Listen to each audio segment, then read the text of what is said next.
Good morning friend, Bengali কিচেনে আজ আমি তোমাদের সকালের নাস্তা তৈরি করে দেখাবো। যার জন্য দেখো কি নিয়েছি। আমি কিছুটা ভাত নিয়েছি।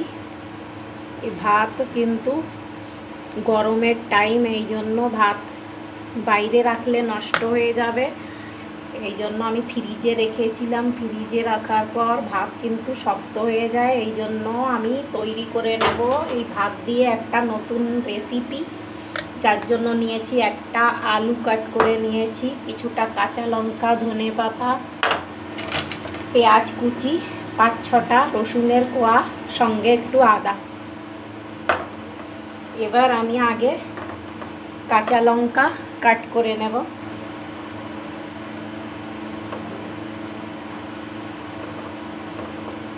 আমি তৈরি করে নেব পাকোড়া, এই জন্য কাঁচা লঙ্কা কাট করে নিচ্ছি। আর আমি দেখো যখনই কিছু তৈরি করি, মানে লুচি বা কিছুই, পাকোড়া এসব, তো এই ছোট কড়াইটা ব্যবহার করে থাকি। কড়াইটা খুব একটা স্মৃতি জুড়ে আছে। এটা আমার দাদা শ্বশুর, মানে ঠাকুর দাদা শ্বশুরের কড়াই। এতে করে উনি চায় বানিয়ে খেতেন আমার শ্বশুরকে নিয়ে। এই কড়াইটা পড়েছিল, আমি মনে করলাম নিয়ে যাই সঙ্গে করে। ওই কলকাতার থেকে কিন্তু আমি এনেছি ওনাদের স্মৃতিটুকু রাখার জন্য, যে যখন, এই জন্য বেশিরভাগ এই কড়াইটাই ইউজ করি। তোমরা মনে কিছু করো না, আমার কাছে কিন্তু 4-5টা কড়াই আছে। কিছু তৈরি করতে গেলে আমি এই ছোট কড়াইটা আমার খুব ভালো লাগে, আর আমি এইটাই বেশিরভাগ ইউজ করি। আর সঙ্গে মানে কাজে লাগিয়ে থাকি। সঙ্গে যে আমার যে দাদা শ্বশুর, ওনার স্মৃতিটুকু আমার সব সময় মনে থাকে, বা আমার শ্বশুরের। এই জন্য দেখো কাঁচা লঙ্কা কাট করে নিয়েছি কথা বলতে বলতে। এবার আমি মিক্সি জারে আমি দিয়ে নেব এই আলু কাট করে রাখা, সঙ্গে আদা আর রসুন দিয়ে আগে পেস্ট তৈরি করে নেব। আলু, আদা, রসুন একসঙ্গে পেস্ট করে নিয়েছি। এবার এর ভেতর দিয়ে নেব ভাত।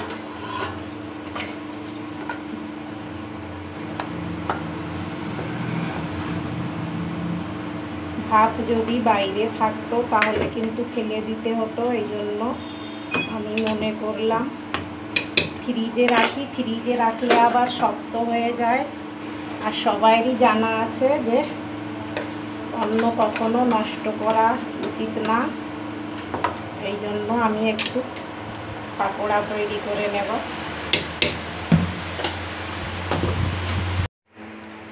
পেস্ট তৈরি করে নেব। একটুখানি পেস্ট করে নেওয়ার পর আবার বাকিটুকু এর ভেতর দিয়ে একসঙ্গে পেস্ট করে নেব।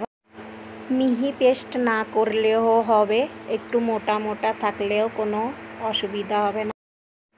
সামান্য একটু জল দিয়ে আবার পেস্ট তৈরি করে আমি এই স্টিলের পাত্রে পেস্ট ঢেলে নেব।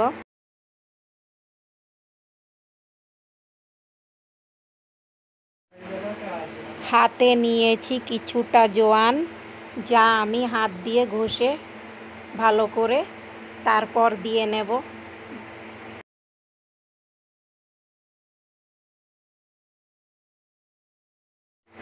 এবার দিয়ে নেব হলুদ, কাশ্মীরি রেড চিলি পাউডার কালারের জন্য। দিয়ে নেব পরিমাণ মতো লবণ। আমি কিন্তু একটা বড় সাইজের আলু নিয়েছিলাম, ভাতের সঙ্গে পেস্ট করে নিয়েছিলাম। এবার দিয়ে নেব পেঁয়াজ, কাঁচা লঙ্কা একসঙ্গে কুচি করে রাখা। দিয়ে নেব ধনেপাতা কুচি করে রাখা।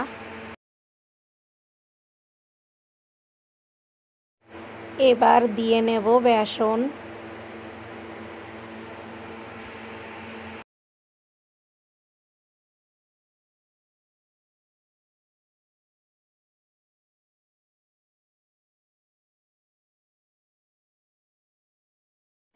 পেস্ট কিন্তু একটু ঢিলা মনে হচ্ছে, এই জন্য আর 1 চামচ বেসন দিয়ে নেব।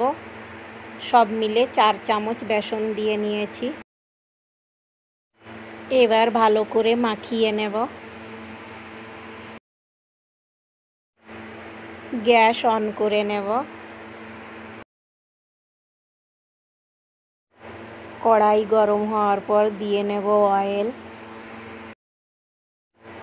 দিয়ে নেব কিছুটা চিলি ফ্লেক্স। তোমরা চাইলে স্কিপও করতে পারো, চিলি ফ্লেক্স দিলে একটু আরও বেশি ভালো লাগে।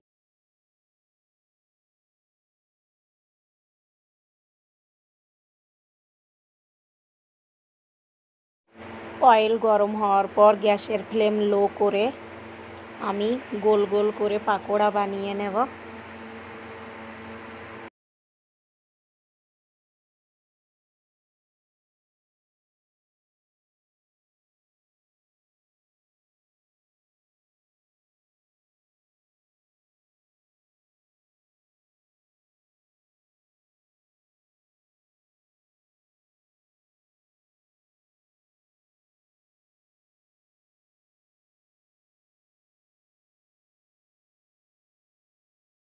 পাকোড়াগুলো কড়াইতে দেওয়ার পর কিছু সময় এইভাবেই হতে দেব, তারপর নাড়াবো, নাইলে আগে থেকে নাড়ালে কিন্তু ভেঙে যেতে পারে।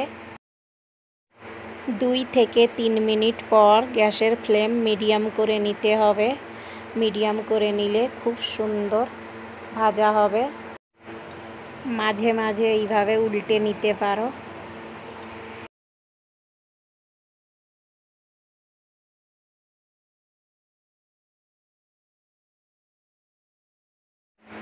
প্রায় হয়ে এসেছে, কিছু সময় আরও হতে দেব।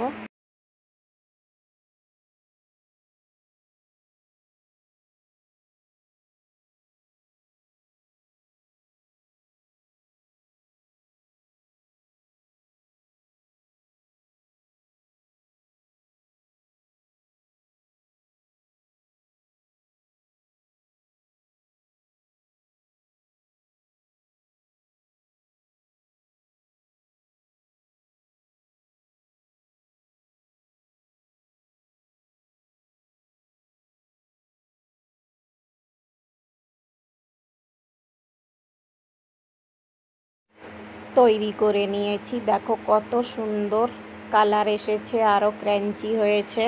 এইভাবে তোমরাও চাইলে তৈরি করে নিতে পারো। বাকিগুলো আমি এইভাবে তৈরি করে নেব। বাড়িতে বাচ্চাদের স্কুলের টিফিনের জন্য, বিকালে জলখাবারের জন্য, বাড়িতে কোনো অতিথি এলে অতিথিদের জন্য কিছু না থাকলে ঘরে এইভাবে তোমরা নাস্তা তৈরি করে নিতে পারো বা জলখাবার। বাকিগুলো আমি একইভাবে ভেজে নেব। কেমন লাগলো? যদি ভালো লেগে থাকে নিশ্চয়ই কমেন্ট করে বলো।